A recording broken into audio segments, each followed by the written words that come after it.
on to Arsenal, the team we all love to hate their defending. But, funnily enough, I mean, it'd be interesting what you think of this with the scout side, but I don't think they're going to be a shaky. I think Arteta's actually making them more solid. Dare I say it, though? What do you think? No, I think you're correct from what we've seen. I think obviously it's still very early days, but obviously my player pick is a centre back, so I obviously feel like they're going to be somewhat decent in defence this year. I've gone for Saliba. Obviously going to be playing along Magalhaes. Very nice name pick. to say. Yeah, so he's the only concern I have for him is injuries. I tell you what. Just before we get, I think that's a very key point actually. So please do dig into that. I will.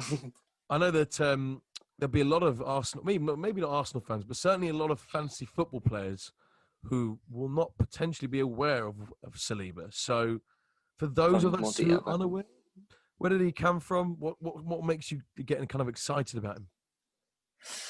Well, it's actually one of those ones where, and you do get this in scouting, where the case for him is hard to say, but that's more down to other factors in his career, which we'll go into. But he did play a lot of minutes for in League One when he wasn't injured. He'd play 90 minutes every single game when he wasn't injured, which proves that he obviously has class for what they call Saint Etienne.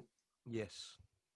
So, like I said, it's a hard case to make, proving that he's just going to walk into Arsenal and be like the top guy. But I do believe staying injury-free, he will play most minutes, and I think Arsenal will do better than last season, definitely. Well, what I think is interesting you said there about making a hard case to get in is that from our digging around, we've seen that David Luiz only has a 50% chance of playing. And Chambers also out, unknown, kind of when he's going to be back. Thiago Mari out as well, not due back till end of September. And kind of leaves a bit bare. I know we've also got the new boy coming in at 26 million. That's in real life, not on fantasy football. People, don't worry for Gabriel. Yeah, Saliba at 4.5. I think he could make a good partner for Gabriel at the back there. Definitely at 4.5. Definitely at 4.5. I think that's a very cheeky little, because at 4.5 you don't normally find, big. I don't want to call it. I mean, Arsenal, I guess, still are a top six club, but just-ish. We're going to call them one of those big sixes, and you don't really get them for 4.5. They're going to regularly play. So yeah, we're talking about a future French international centre back for 4.5.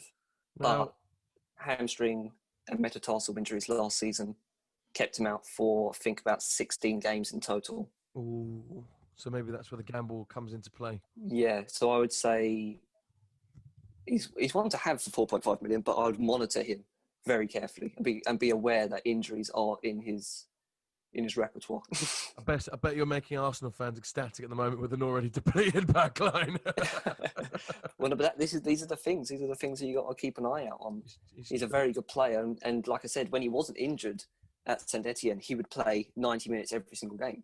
But obviously, missing close to 16 games injury at 19 years old does concern me. From a scout's point of view, that would worry me. Yeah, I think it's a very good point, because you've got to build this squad to last. Because if you have a few, it's all right having one or two of those in your squad, but you start putting 4 or 5 in, it's likely you're going to have a crisis.